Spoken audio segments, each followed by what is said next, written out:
নমস্কাৰ সকলোকে।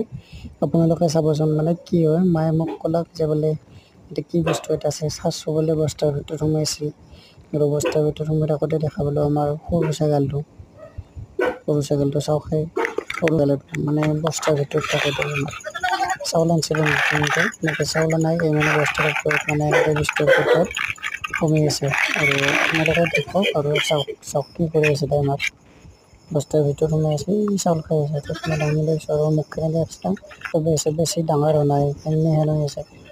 আৰু তাৰপিছত চাউল খাব মানে বাদ দিয়া নাই আৰু আমাৰ ঘৰত মানে চাউল আনিলে আহোম কৰে আগতে। আৰু আমাৰ ছাগাল ক'ত আছে আপোনালোকে দেখা পাব, চাব এইটো এটা ছাগাল মানে নতুনকৈ ধান আৰু এইটো এটা ছাগাল দেখছে না, গতিকে কাঠিত এটা আছে, এতিয়া এটা আছে আৰু ক'ত আছে আপোনালোকে চাওক, বেলেগ এটা ৰুমত, এইটো এটা ৰুমত আমি সোমাই যাম। এইটো ৰুমতো মানে ছাগাল দেখা পাব, চাব নেকি ছাগাল এইটো এটা আছে ছাগাল, এইও ধান দিছে মানে নতুনকৈ দিছে, কালি ধান দিছে মাত্ৰ।